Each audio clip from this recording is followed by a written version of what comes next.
नमस्कार, मी विशाल परदेशी. या बुलेटिनमध्ये आपलं सगळ्यांचं स्वागत. सुरुवात करूयात राज्याच्या अर्थसंकल्पीय अधिवेशनाच्या बातमीने. राज्य विधिमंडळाच्या अर्थसंकल्पीय अधिवेशनाचा आजचा तिसरा दिवस आहे आणि सर्वोच्च न्यायालयाने ओबीसी आरक्षणाचा अंतरिम अहवाल फेटाळल्यानंतर अधिवेशनात त्याचे पडसाद उमटले. ओबीसी आरक्षणाच्या मुद्द्यावरून भाजपने महाविकास आघाडीला लक्ष्य केलं आणि हा विरोध आणि आगामी काळातील महानगरपालिकांच्या निवडणुका लक्षात घेता महाविकास आघाडी सरकारने आता ओबीसी आरक्षणासाठी नवा कायदा अंमलात आणण्याचं ठरवलं. त्यासाठी आज विधानसभेत विधेयक मांडण्यात येणार आणि या कायद्यामुळे स्थानिक स्वराज्य संस्था निवडणुकांच्या तारखा ठरवणं, प्रभाग रचनेचे अधिकार राज्य सरकारला मिळणार आहेत. विधिमंडळाच्या दोन्ही सभागृहात मंजुरी मिळाल्यानंतर ओबीसी आरक्षणाच्या दृष्टीने नव्या कायद्याची अंमलबजावणी करण्याची वाट सुकर होईल. दरम्यान हे विधेयक मांडण्याआधी सर्वपक्षीय नेत्यांची बैठक सुरू आहे. या बैठकीला अजित पवार, छगन भुजबळ, अनिल परब, देवेंद्र फडणवीस त्याचबरोबर इतरही नेते उपस्थित असल्याचं कळतं.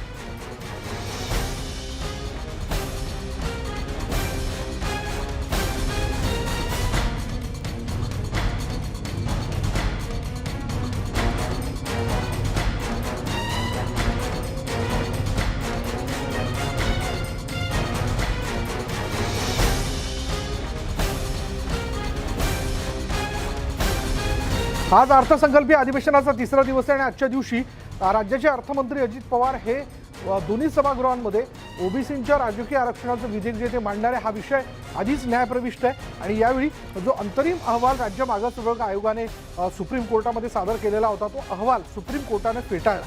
अर्थात त्यामध्ये 2-3 महत्त्वाचे मुद्दे जे आहेत ते निरीक्षणाच्या दरम्यान सुप्रीम कोर्टाने मांडलेले आहेत. पहिलं तर इम्पिरिकल डेटा जो महत्त्वाचा आहे. दुसरा ट्रिपल टेस्ट जो आहे तोही एक मुद्दा त्यांनी त्याच्यामध्ये मांडलेला आहे. त्याच्यामुळे या सगळ्या याच्यानंतर आता राज्यामध्ये येणाऱ्या स्थानिक स्वराज्य संस्थांच्या निवडणुका ज्या आहेत त्या लक्षात घेता ओबीसींचं राजकीय आरक्षण मिळाल्याशिवाय कुठल्याही निवडणुका घेणार नाही ही भूमिका एकमुखाने राज्य मंत्रिमंडळाच्या बैठकीत घेण्यात आली आणि त्यानंतर आज या संदर्भातली महत्त्वाची बैठक जी आहे ती पार पडते. जे जे करता येईल, जे जे कोणी सुचवेल त्याप्रमाणे आम्ही पुढे जातो आहोत. आता बघायचं सगळ्यांच्या सहकार्याने हे व्हायला पाहिजे.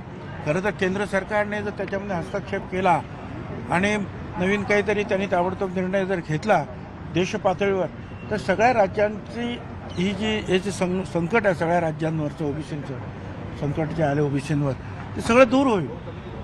पण तिथून जे आहे पाऊल उचललं गेलं पाहिजे म्हणजे मग काही होणार नाही. सगळीकडे मग आता प्रत्येक राज्याला जे आहे ही कसरत करावी लागते. दरम्यान सरकारमधील एक गट ओबीसी आरक्षण देऊ शकत नसून हे सरकार लबाड असल्याची टीका बावनकुळेंनी केली आहे.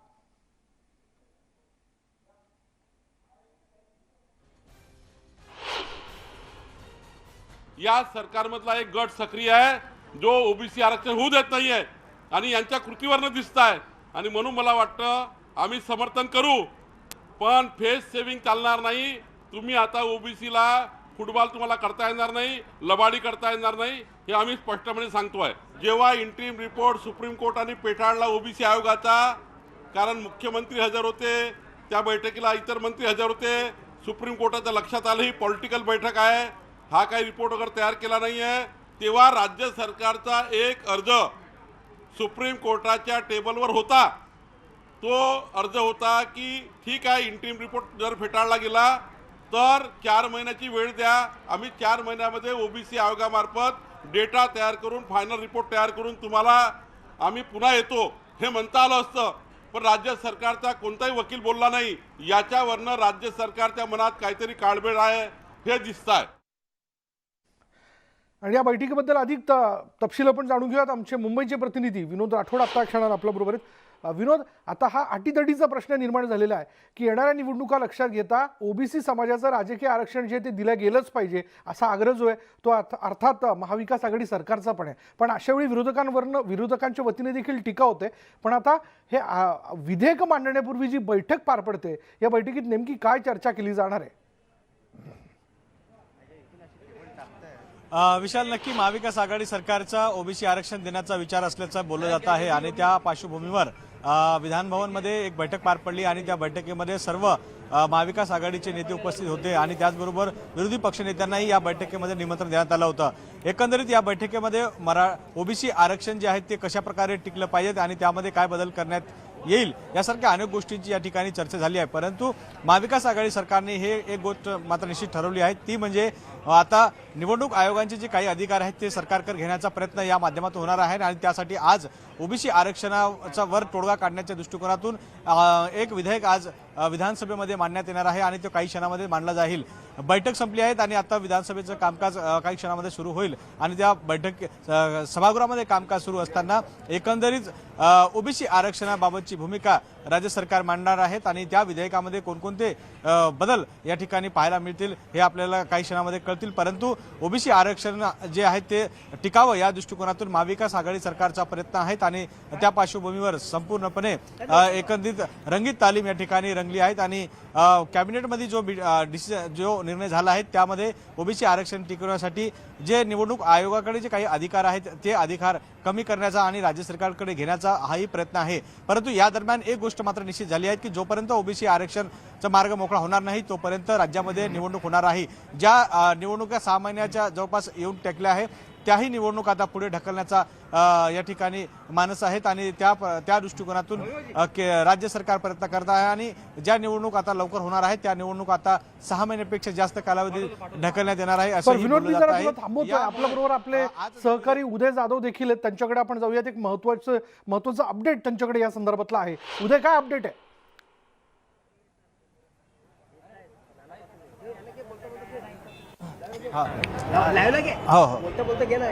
हॅलो हा उदय, आता क्षणाचं महत्वाचं अपडेट तुझ्या हाती आहे, ते अपडेट नेमकं काय? नक्की आपल्यासोबत आहे ओबीसीचे नेते नाना पटोलेजी। नाना पटोलेंना विचारू क्या आहे। नाना भाऊ, आज ओबीसी आरक्षणावर एक मोठी बैठक पर काही कारणास्तव उदयचा आवाज आपल्यापर्यंत पोहोचत नाही, पण पुन्हा एकदा त्याच्याशी संपर्क साधण्याचा आपण प्रयत्न करू। पण प्रभाग रचना करण्यात सरकार वेळ घेईल असं कळतंय। जवळपास 6 महिने हा कालावधी सरकारला मिळणार आहे प्रभाग रचनेच्या संदर्भातला आणि या 6 महिन्यात सरकार इम्पेरिकल डेटा गोळा करेल असं देखील कळतंय। म्हणजे ही जी बैठक जी पार पडली आहे ओबीसी आरक्षण विधेयक मांडण्यापूर्वीची बैठक, ज्यात हे महत्त्वाचे मुद्दे चर्चेला आलेले होते आणि काही महत्त्वाचे निर्णय जे आहेत ते घेण्यात आलेत आणि ओबीसी आरक्षण लागू होण्यास यामुळे मदत होईल। सगळ्या निवडणुका 6 महिने पुढे ढकलल्या जाण्याची शक्यता आहे।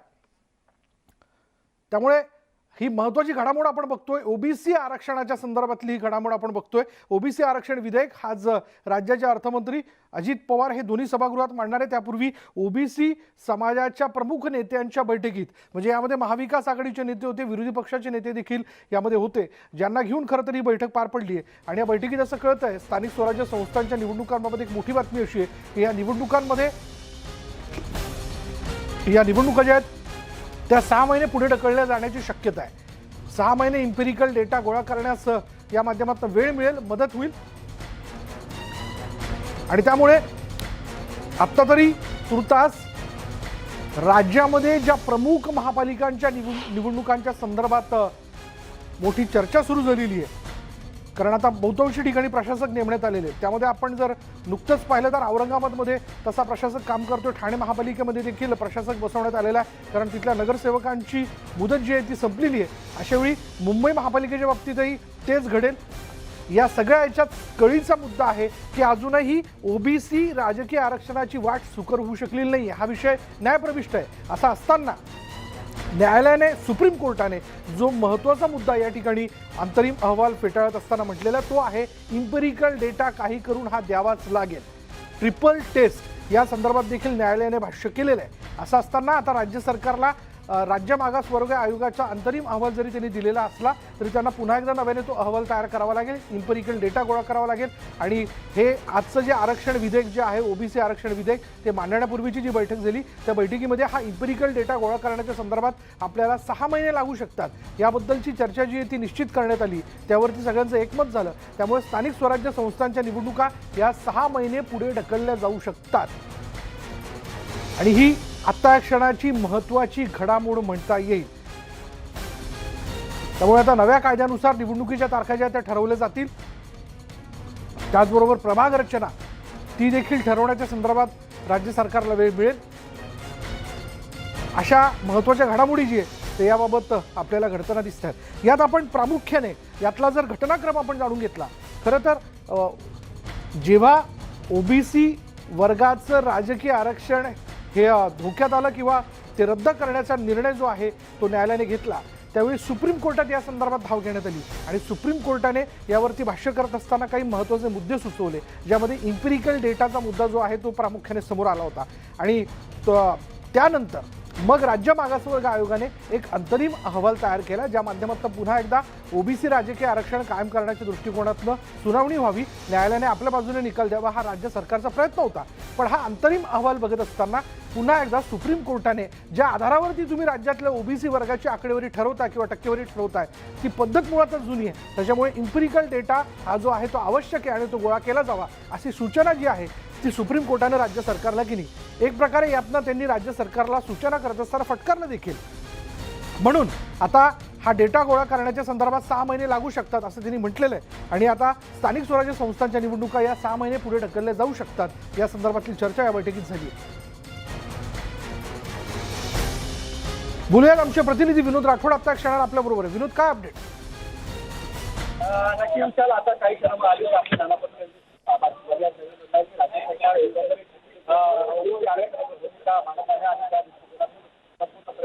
काही कारणास्तव विनोदचा आवाज आपल्यापर्यंत पोहोचत नाही. पुन्हा एकदा आपण त्याच्याशी संपर्क करण्याचा प्रयत्न करू. पण परत एकदा आता नव्याने जे दर्शक टेलिव्हिजन समोर बसलेले आहेत त्यांनी ही बातमी जाणून घेणं फार महत्त्वाचं आहे, कारण सध्याला ओबीसी राजकीय आरक्षणाच्या विषयाला घेऊन मोठी चर्चा होताना दिसते. आज राज्यभरात तर ठिकठिकाणी या विषयाला घेऊन आंदोलनं देखील केली जाणार आहेत, कारण जेव्हापासून ओबीसींचं राजकीय आरक्षण रद्द करण्यात आलं आणि त्यानंतर न्यायालयामध्ये या विषयाला घेऊन सुनावणी सुरू झाली, इम्पिरिकल डेटाचा मुद्दा आला, त्यावरनं राज्य सरकारबद्दलची नाराजी व्यक्त होताना दिसत होती. विरोधी पक्षाने देखील याविषयी टीका केली आणि आता तर याबद्दल आज आरक्षण विधेयक जे मांडण्यात येतंय त्यापूर्वी एक महत्त्वाची बैठक जी आहे ती राज्यातल्या ओबीसी नेत्यांबरोबर, म्हणजे मग ते महाविकास आघाडीचे नेते असतील, मग विरोधी पक्षातले काही महत्त्वाचे नेते असतील, यांच्याबरोबर पार पडली, ज्यामध्ये स्थानिक स्वराज्य संस्थांच्या निवडणुका या 6 महिने पुढे ढकलल्या जाऊ शकतात याबद्दल चर्चा करण्यात आली आहे. याबद्दलचे अपडेट आपण अशाच प्रकारे जाणून घेणार आहोत.